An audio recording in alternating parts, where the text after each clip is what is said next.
राधे राधे दोस्तों, स्वागत है आप लोगों का मेरे यूट्यूब चैनल में। लड्डू गोपाल की पूजा करना और उन्हें अपने घर में एक सदस्य की तरह रखना हर किसी का सपना होता है। लेकिन बहुत सारे लोगों के सवाल होते हैं कि अगर लड्डू गोपाल हमारे घर में हैं तो उनकी सेवा कैसे करें, उन्हें कैसे अपने घर का सदस्य बनाएं और किस तरह से हम जानें कि वो हमारे घर में विराजमान है या नहीं। तो चलिए आपको बताती हूँ कि लड्डू गोपाल से जुड़ी हुई हर चीज़ के बारे में। ये तो सभी जानते हैं कि हिंदू धर्म की मान्यताओं में भगवान कृष्ण एक विशेष स्थान है। ये तो सभी जानते हैं कि हिंदू धर्म की मान्यताओं में भगवान कृष्ण जी का एक विशेष स्थान है और हर घर में इनकी पूजा होती है। कहीं पर इनकी पूजा लड्डू गोपाल के रूप में की जाती है तो कहीं लोग इन्हें कान्हा कहकर बुलाते हैं। लेकिन लड्डू गोपाल जो हैं इन्हें भगवान कृष्ण का बाल रूप माना जाता है, जिनकी सेवा ठीक उसी प्रकार से की जाती है जैसे घर के किसी छोटे बच्चे की। और अगर लड्डू गोपाल जी आपके घर में हैं तो आपके लिए जानकारी काफ़ी कम आने वाली है।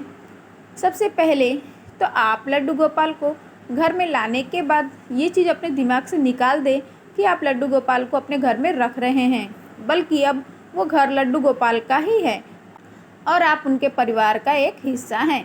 साथ ही परिवार के सदस्यों को ज़रूरत के हिसाब से ही लड्डू गोपाल जी की सभी चीज़ों का ख्याल भी रखना चाहिए।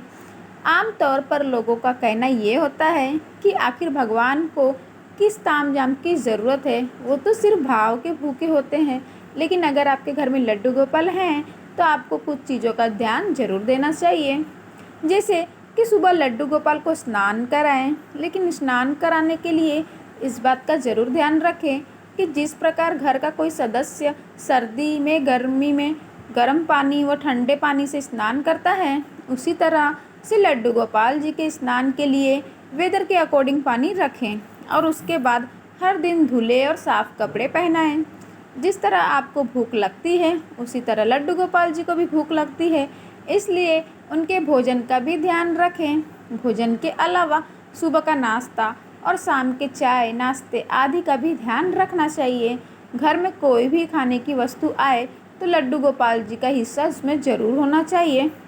वहीं मौसम के मुताबिक लड्डू गोपाल के लिए सर्दी गर्मी से बचाव का भी विशेष ध्यान रखना चाहिए और मौसम के अनुसार ही उन्हें कपड़े पहनाना चाहिए। जिस तरह आप बाहर घूमने जाते हो उसी तरह समय समय पर लड्डू गोपाल जी को बाहर घुमाने को लेकर जाएं।